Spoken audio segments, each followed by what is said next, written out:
Hello and welcome to A Dash of Jack. Remember that weird thing you did in 3rd grade? Today we're going to make the worst cake ever. We'll start with some buttermilk, salt, pepper even though it bores you, garlic powder, onion powder that is now a brick. Break it up like a weak-willed stepfather who just wants everyone to hug it out. Look how well that worked, Derek. Add a little white pepper and Italian seasoning. Whisk, whisk, whisk, whisk, whisk, whisk. Next thing our cake needs is chicken. Sharpen your blades like a dude who buys knives at the mall. Take your clean hands and touch the slimy chicken so that you may have the breasts lengthwise. Life hack, you just turn 2 pieces of chicken into 4 pieces of chicken. You know what's fun? Plastic wrap. Wow, look at how much fun I'm having. Dear plastic wrap, you're in a gazebo while your watches with a giraffe. I'm putting down 2 layers of plastic so I don't get gross slimy chicken on my beautiful IKEA cutting board. Grab your chicken hammer and hit the chicken with it because that's what you do with the chicken hammer. It's not science. Gesture with your hands as if to say, what am I doing with my life? Oh yeah, giving the chicken a bath. This little chicken swish technique would be really cool if it was a batter, but it's not. It's a brine. Fire. Tuck the chicken in and put it to bed in the refrigerator for 4 to 24 hours. If you couldn't tell by now, I'm not making a cake, I'm making chicken piccata, and I'm going to make my own breadcrumbs. First, feed the birds operating your camera. Then, make a real meal out of cutting bread in half. Flap. With your oven preheated to 350, throw these in there face down for about 20 minutes or until crunchy. Next, we're going to prepare the dredge for our chicken with some salt, some pepper, reverse order, booyah, and some baking powder. You usually want to do this beforehand, but go ahead and sift it through a fine mesh strainer. I have nothing funny to say, this is very important. Whisk? I wanted to show you my cool food processor, but instead I'll have to keep it in the back like so many complicated emotions. Speaking of tormented souls no one will ever understand, cut the rind off your Parmesan. Practice your sweet, sweet moves, and then get back to the Parmesan.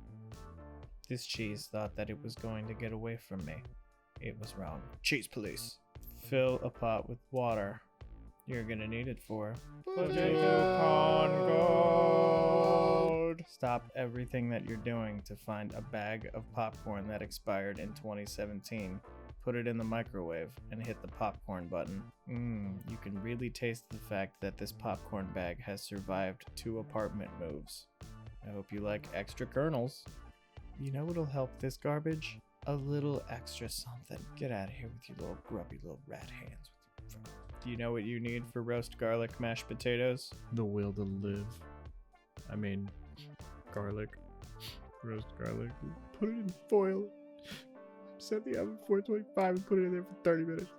Have 2 pounds of Yukon Gold potatoes. Throw them in a pot of very cold, very salty water and bring to a boil. I took my pill. And it wore off. Go ahead and check to see if your bread is crisp enough. This wasn't. So I pulverized it and I'm gonna retoast it. You'll never guess what happened next. I burned most of it. I don't know why I included this part. Suffice to say, once it's hard to the touch and crispy, you're gonna be good to go. Reintroduce that all to our friend the food processor and blend it until you got a nice fine consistency. We're basically going for sand that is made out of bread.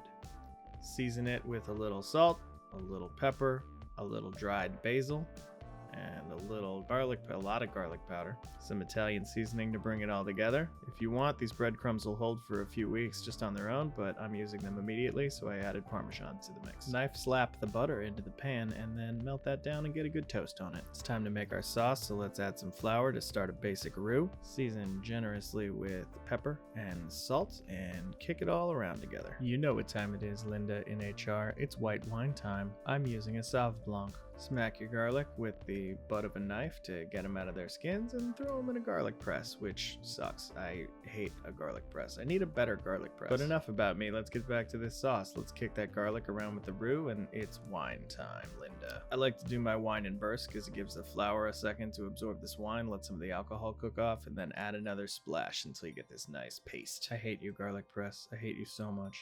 Wait for those flavors to combine, and then you are going to take the juice of 2 lemons. I cut up 3 because I need 1 for later. Get that in there, let it mingle, and then you're gonna shake up some chicken stock. Pour in about 1.5 cups, and then you're gonna let that all mingle together for a good 20 minutes on very low heat. During which time, towards the end of the process, you're gonna add your capers, about 3 heaping tablespoons. Heaping.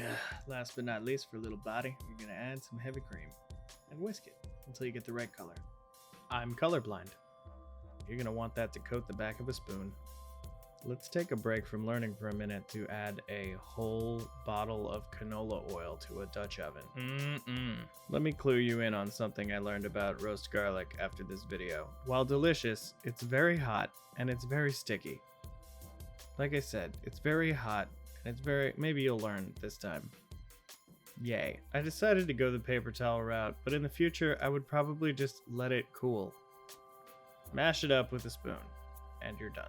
Like with every other video I make, here's a green vegetable as an afterthought. My favorite way to prepare asparagus is with some olive oil and salt and pepper.